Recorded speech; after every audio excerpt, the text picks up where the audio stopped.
Manel consacre ses recherches à l'analyse des adaptations littéraires et à l'étude des archives, notamment celles des revues générales et féminines depuis la fin du XIXe siècle. Elle a mené un projet postdoctoral au CNRS sur les circulations culturelles entre la France et l'Égypte. Dans ce cadre, elle a organisé une exposition à la BULAC et développé le projet Mariana en partenariat avec l'IDEO du Caire autour des humanités numériques. Membre de la Société asiatique, l'Institut de France et de la Société française de littérature générale et comparée, elle a enseigné à l'INALCO, à l'Université de Lorraine, à l'Université Grenoble-Alpes, ainsi qu'à l'Université de la Manouba. Vous êtes cette année à l'Université de la Manouba, je pense, Manel. Manel a publié le 20 novembre un ouvrage intitulé Romantisme français et la Renaissance arabe, héritage croisé, aux presses universitaires de Grenoble, un ouvrage consacré aux héritages croisés entre la France et le monde arabe. Son intervention est intitulée La circulation des savoirs, de la presse de la Narva aux humanités numériques. Vous avez 20 minutes. Je vous prie de bien vouloir m'excuser pour ce contretemps. Alors, je tiens d'abord à remercier les organisatrices pour ces 2 journées qui s'annoncent stimulantes et enrichissantes. Et je suis particulièrement ravie d'y participer, tant cette question entre en résonance avec mes travaux de recherche qui portent sur les traductions littéraires de la Narva, qui est dans cette période de reconfiguration de la pensée arabe qui a lieu après l'expédition d'Égypte et jusqu'au milieu du XXe siècle. Les archives de la presse arabe en Égypte et en Syrie ottomane et les humanités numériques à travers le projet Mariana, initié lors de mon post-doctorat au CNRS. Alors 3 domaines qui interrogent chacun à leur manière des formes de transmission, de conservation et de valorisation des patrimoines culturels. Alors à partir du XIXe siècle, l'Égypte et la Syrie ottomane connaissent une transformation profonde de leur paysage intellectuel et médiatique. L'imprimerie, les voyages en Europe et dans le monde arabe, les réformes ottomanes des Tanzimat, mais aussi l'essor des villes comme Le Caire, Beyrouth ou Alexandrie, favorisent l'émergence d'un nouvel espace arabe. Dans ce contexte, journaux et revues deviennent des acteurs centraux de la circulation des savoirs, assurant leur diffusion rapide et régulière. Alors, comme l'a montré Frédéric Hetzel, le nombre de périodiques dans l'Empire ottoman passe de 120 à 730 entre 1907 et 1909. Mais pour comprendre l'émergence de cet espace éditorial foisonnant, il faut remonter au début du XIXe siècle. Cette période est marquée par une transformation profonde du paysage culturel arabe, porté notamment par le développement de l'imprimerie. Alors l'imprimerie Boulaq, encouragée dès 1819 par le vice-roi d'Égypte Mohamed Ali, publie des journaux officiels ainsi que de nombreuses traductions de textes de loi, d'ouvrages européens scientifiques, techniques et littéraires. À la tête de Madrasat al-Alson, Rifat al-Tartawi joue un rôle majeur dans le mouvement de traduction. Et parmi ses réalisations les plus célèbres figure la traduction de Télémaque de Fénelon, entreprise durant son exil au Soudan sous le règne de Ramsès Ier. Alors autorisée à Beyrouth mais longtemps interdite en Égypte, l'œuvre ne sera publiée qu'à l'époque du Khedive Ismaïl. Alors sous le règne d'Ismaïl, l'ouverture culturelle en tout cas de l'Égypte s'accompagne d'importantes transformations urbaines. Le Caire se dote de nouveaux lieux qui incarnent les ambitions modernatrices du régime. Par exemple, le théâtre Azbakeya, que nous avons ici, puis l'opéra Khedivial, inauguré à l'occasion de l'ouverture du canal de Suez. Alors le Khedive commanda à Giuseppe Verdi la composition de l'opéra Aïda, qui est devenu l'un des chefs-d'œuvre du répertoire lyrique, et tous ces lieux sont devenus les symboles de cette politique culturelle. Alors en 1882, une adaptation scénique du Télémaque dont j'ai parlé tout à l'heure, qui a été traduit par Rifat al-Tartawi, a été représentée au théâtre par Salem Hijazi, qui est une figure pionnière du théâtre musical arabe et il a joué cette pièce devant le Khedive et sa cour. Et cette représentation, en tout cas, elle illustre un phénomène beaucoup plus large, c'est-à-dire les œuvres européennes ne sont pas seulement traduites, elles sont adaptées, elles sont intégrées aux institutions culturelles arabes. Toutefois, la traduction à elle seule ne suffit pas. En tout cas, elle ne suffit pas à expliquer l'ampleur de la circulation des savoirs durant cette Nahda. Encore fallait-il disposer de supports capables de diffuser largement ces nouvelles connaissances auprès d'un public qui se veut de plus en plus vaste. Et c'est précisément ce rôle qu'ont joué les journaux et les revues qui se développent à partir du milieu du XIXe siècle. Alors la presse occupe une place essentielle au XIXe siècle et les journaux et revues publient des traductions et diffusent des œuvres littéraires sous forme de feuilletons. Donc au fur et à mesure, on va lire des chapitres et découvrir la revue. Donc il y avait une espèce de rareté des livres à l'époque, donc les gens comptaient sur les revues pour pouvoir suivre l'histoire du roman ou bien du théâtre. Et l'importance de cette révolution médiatique se reflète jusque dans le vocabulaire, puisque plusieurs termes coexistent pour désigner ces nouveaux supports, alors journal, jarida, majalla, gazeta ou encore sahafa, témoignent de la recherche d'une terminologie adaptée, des pratiques éditoriales largement inspirées des modèles européens. Alors la presse connaît un développement rapide, par exemple à Beyrouth, Khalil El-Khouri fonde Hadiqat al-Akhbar en 1858, Othman Jalal, qui est célèbre pour avoir traduit Molière, crée le journal Nuzhat al-Afkar, et l'année suivante, Boutros el-Bostani fonde la revue Al-Jimen. Et ce qui est assez intéressant dans cette revue, c'est que dans l'un des premiers éditoriaux, il pose une question devenue emblématique de la Nahda, Limada nahnu muta'akhirun, donc pourquoi sommes-nous en retard? Et avec son fils Selim al-Bostani, il crée également Al-Jannah et Al-Junayn. Et les Bostani comptent parmi les auteurs à tenter vraiment de concilier l'héritage culturel arabe avec les formes narratives venues d'Europe. En 1876, Yaqub Sarouf et Fares Nemr vont fonder la revue Al-Muqtadaf, qui est une revue scientifique qui s'ouvre progressivement sur la littérature et le roman. Et la même année, Bishara et Salim Taqla fondent Al-Ahram. Georges Zayden crée Al-Hilal, qui est une revue connue, en tout cas très connue, et qui a connu aussi un immense succès grâce à la publication de romans historiques. Et d'ailleurs, dès les premiers numéros, il va présenter un article sur Hannibal, sur Sulayman, et il va commencer à publier en feuilleton justement son roman Istibdad al-Mamalik, donc le despotisme des Mamlouks. Au début du XXe siècle, les revues poursuivent cette mission de médiation culturelle avec Az-Zuhur, fondée en 1910 par Antoine Jamil. Et cette revue est aussi particulière parce qu'elle comporte deux rubriques permanentes, l'une consacrée au patrimoine arabe, Fi Hadith al-Arab, et l'autre aux œuvres occidentales traduites, Fi Jana'an al-Arab. Ces réseaux intellectuels dépassent les frontières arabes, puisqu'en 1912, à New York, Abdelmasih Haddad fonde As-Sa'ih, une revue qui accueille les écrivains du Marja, notamment Gibran et Noaïba. Durant l'entre-deux-guerres, les revues deviennent les principaux foyers du romantisme arabe. Donc, la revue Apollo, fondée par Ahmed Zaki Abouchedi, rassemble plusieurs figures majeures du romantisme, à savoir Abul Qasim al-Shabi, Motran, Ahmed Shawqi, pour n'en citer que quelques-uns. Et l'année suivante, Zayed fonde la fameuse revue Arisela, dont le projet, je cite, consiste à établir un dialogue entre le passé et le présent, mais aussi entre l'Orient et l'Occident. Et grâce à ces pages, les lecteurs arabes découvrent des auteurs européens comme Hugo, Lamartine, Musset ou Goethe.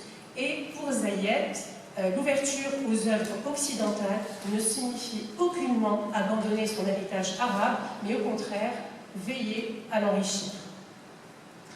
Alors, au-delà de la presse dite généraliste, il y a aussi la presse féminine qui joue un rôle très important dans cette dans cette partie, en tout cas du monde arabe, qui est l'Égypte et la Syrie ottomane. Et même si l'analphabétisme reste très important, il recule progressivement au cours des premières décennies du XXe siècle, puisque selon les statistiques du ministère égyptien de l'Éducation étudiées par Donald Malcolm Reed, il touche encore quand même 73% des hommes et 92% des femmes en 1940, ce qui révèle quand même l'ampleur des inégalités à l'accès à l'instruction. Et pourtant, près de 30 magazines féminins voient le jour entre 1892 et l'entre-deux-guerres. Alors, la pionnière de ce mouvement est Hind Naoufal, qui fonde à Alexandrie en 1892 le journal Al-Fadet. Nous avons ensuite Labiba Hachem, qui... pardon, c'est Louza Antoun ici, non? C'est Louza Antoun qui va fonder la revue Majalet As-Saïdet Wal-Banet. C'est en 1903, toujours à Alexandrie. Nous avons Labiba Hachem, qui va fonder la revue Fatet Al-Shar en 1906. Et enfin, Maya Ajami, qui va fonder la revue Al-Anous en 1910, et qui est considéré comme le premier grand journal féminin syrien. Ici, nous avons la fameuse Nazr al-Abed, qui est une figure majeure du féminisme syrien et du mouvement national. Elle va fonder Nour al-Fayha. Al-Fayha, ici, c'est un surnom pour Damas, donc la lumière de Damas. Et elle défend l'idée que l'émancipation des femmes est indispensable à la lutte nationale. D'ailleurs, à la suite de la Première Guerre mondiale et de l'effondrement de l'Empire ottoman, elle va participer au débat sur l'avenir politique de la Syrie. Et enfin, nous avons les figures majeures du féminisme égyptien, qui sont Rouda Sha'rawi et Sedana Barawi, qui lancent en 1925 la revue l'Égyptienne, qui devient l'un des principaux organes du mouvement féministe égyptien. Alors ces revues et ces revues et bien d'autres, là j'en ai évoqué que quelques-uns, elles publient des ouvrages de femmes célèbres d'Orient et d'Occident, mais aussi de traduction, et contribuent, comme le souligne Marilyn Booth, à la circulation des débats intellectuels venus d'Europe. Toutefois, il est important de souligner que ces revues ne sont pas systématiquement progressistes sur toutes les questions. Elles adoptent parfois des positions plus ou moins conservatrices sur les questions morales et sociales. Je vous donne ici l'exemple de Bentenil, de Doria Shafir, qui va publier en 1950 un article intitulé « Fermer les salles de cinéma », dénonçant l'influence jugée néfaste du cinéma sur la jeunesse. Donc la presse féminine, de la Narda en tout cas, elle apparaît aussi moins comme un mouvement homogène que comme un espace de débat et de négociation entre modernité et tradition. Et cette diversité des positions en fait bien souvent une source précieuse pour comprendre les transformations intellectuelles, sociales et culturelles du monde arabe, en tout cas de cette époque. Alors, l'étude de la presse, des traductions et des réseaux intellectuels de la Narda soulève aujourd'hui une question essentielle. Comment retrouver et cartographier ces circulations culturelles qui ont façonné la modernité arabe? Et c'est précisément à partir de ce constat qu'est né le projet Mariana, donc qui tire son nom de Mariana Marraj, qui est une célèbre écrivaine, poétesse et figure majeure de la Narda syrienne. Et l'origine de ces projets remonte à mes recherches doctorales, au cours desquelles j'avais constaté qu'une grande partie des traductions produites durant cette période sont dispersées dans les bibliothèques et à travers le monde.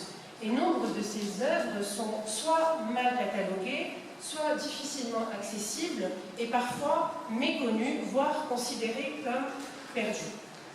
Et c'est dans cette perspective qu'en 2021, dans le cadre de mon postdoctorat au sein du programme Auréa, j'ai mis en place un partenariat entre le CNRS et l'Institut dominicain des études orientales du Caire. J'ai donc suivi à l'IDEO une formation spécialisée en catalogage référentiel fondée sur un outil qui est donc le logiciel Diamond ALS. Et cet outil permet de décrire avec précision les relations entre une œuvre originale, ses traductions, ses adaptations, ses rééditions, ainsi que les différents supports ayant assuré sa diffusion. Donc là, vous avez la page d'accueil du portail Mariana qui vient s'ajouter aux 3 autres déjà existants, à savoir El-Kendi, qui est consacré au patrimoine écrit du monde musulman, Albertus, qui est dédié au patrimoine écrit du monde médiéval occidental, et enfin Ignatius, qui est consacré à l'héritage écrit du monde chrétien oriental. Alors, Mariana vise clairement à cartographier la circulation culturelle et intellectuelle à travers les traductions du 19e-20e en reliant les œuvres traduites à leur texte d'origine. Et cette structuration repose sur le modèle qu'on appelle IFLA-LRM, qui se distingue en tout cas 4 niveaux fondamentaux. Nous avons l'œuvre, l'expression, la manifestation et l'item. Donc l'œuvre, c'est l'idée. Donc j'essaie de simplifier un petit peu. L'œuvre, c'est l'idée. L'expression, c'est le texte ou la traduction. La manifestation, là on passe au niveau de l'édition et de la publication.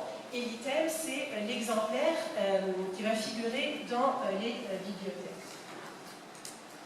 Alors, pour illustrer concrètement ce modèle, vous avez ici une notice consacrée à la traduction arabe du Cid de Corneille.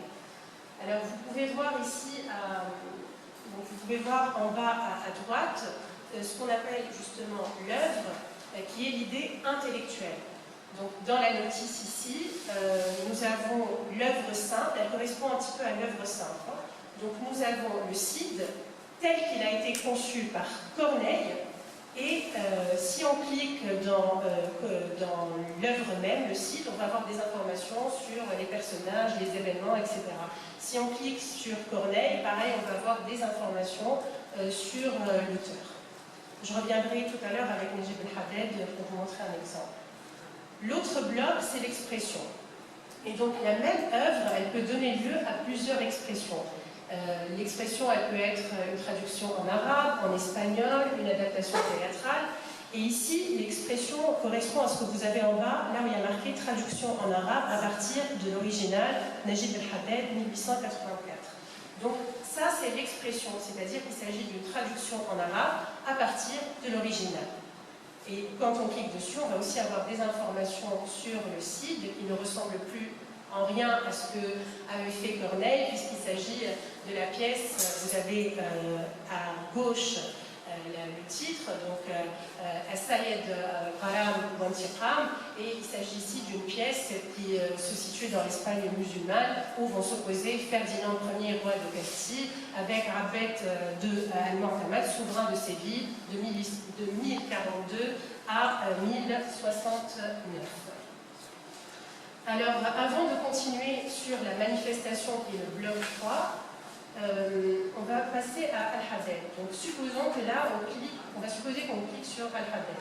En cliquant sur Al-Haddad, on va voir cette notice où vous avez toutes les informations sur le traducteur, vous avez les différents points d'accès, comment il a été intégré dans le système, et vous avez aussi un élément, en tout cas, qui m'a paru très important pendant mes recherches doctorales, à savoir le réseau social de cet agent, qui se situe juste en bas.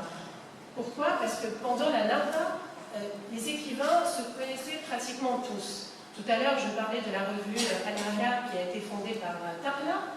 Al-Haddad a aussi publié des articles dans Al-Ahram. Et donc le fait de connaître les relations qui peuvent exister entre ces agents nous aide à retrouver les traductions, puisque, à titre d'exemple, Al-Haddad a souvent adapté au lieu de traduire les ouvrages. Khalid Montan les a traduits littéralement, mais Haddad a souvent donné des adaptations. On passe de Erlani à Hamdan, on passe du Cid à As-Sayed, etc. Et donc c'est très difficile de retrouver ces traductions parce que les traducteurs omettent assez souvent de signaler le nom de l'écrivain. Donc pour trouver une œuvre, il faut souvent passer par le traducteur et par la réputation de ce traducteur. Et donc quand on clique dessus, ça n'est pas fait, on va voir que Al-Habed, son grand-père maternel c'était Sulayman el-Yazigi, ses oncles maternels Ibrahim el-Yazigi, Wad el-Yazigi, etc. Donc cet outil nous permet vraiment de mettre en contact les différents agents. Je reviens sur cette page où nous avons ensuite la manifestation, qui est la partie édition que vous avez à gauche. Et là, nous avons toutes les informations sur cet ouvrage, à savoir qu'il a été publié à Alexandrie, la maison d'édition, la date, le volume, le nombre de pages, etc. Ce qu'il faut savoir aussi, c'est qu'en haut, la langue de catalogage est en arabe, mais il existe dans les Diamond 4 langues. Donc on peut le faire en arabe, en italien, en anglais et en français.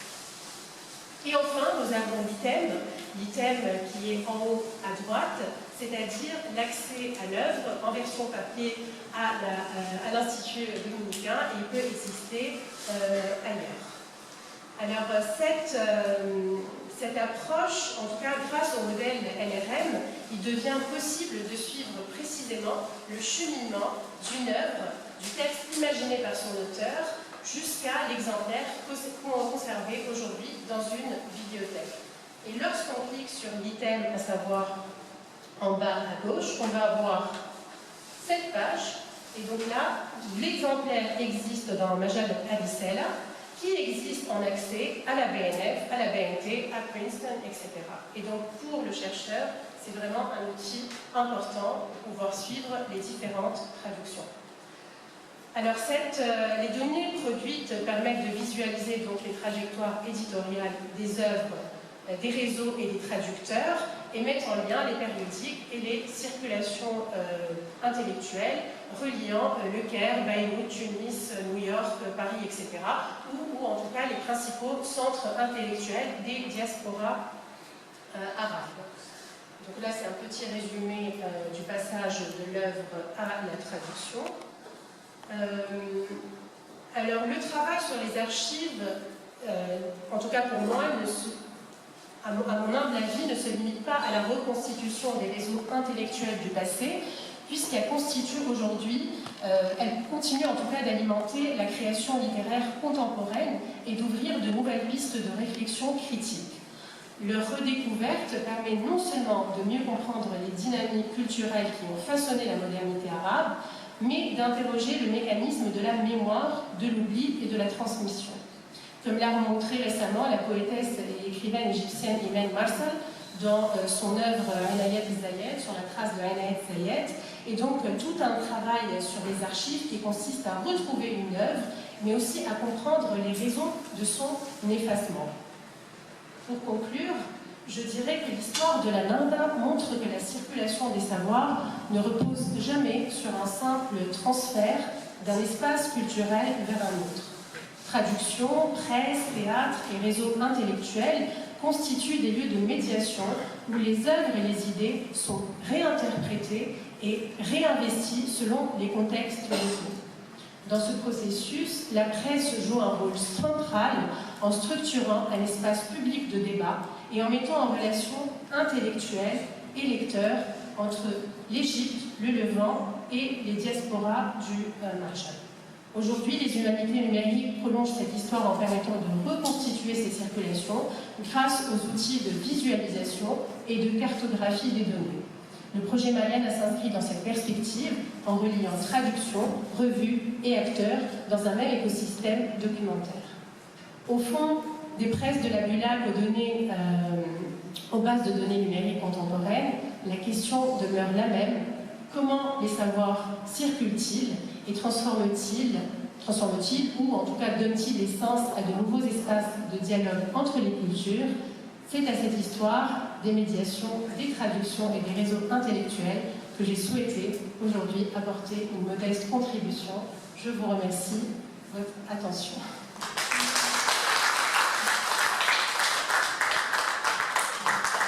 Merci beaucoup Manel. Autant mes panélistes sont disciplinés, autant la modératrice que je suis est bavarde. Je suis certaine que mes co-organisatrices vont me gronder tout à l'heure, mais c'est pas grave, je profite du micro. En fait, quand Céline nous a parlé de votre exposition et présenté votre profil, on a reçu votre proposition comme un vrai cadeau. Non seulement parce que vous alliez nous faire découvrir cet héritage culturel si riche, mais surtout parce que, et je le pense sincèrement, l'expertise acquise dans votre parcours et particulièrement le montage de ce projet Mariana pourrait, et je dirais même devrait, profiter aux chercheurs ici présents. Nous avons des chercheurs qui travaillent à proximité de la Bibliothèque nationale, des Archives nationales, d'IBLA ou encore de notre bibliothèque que notre doyen a présenté tout à l'heure.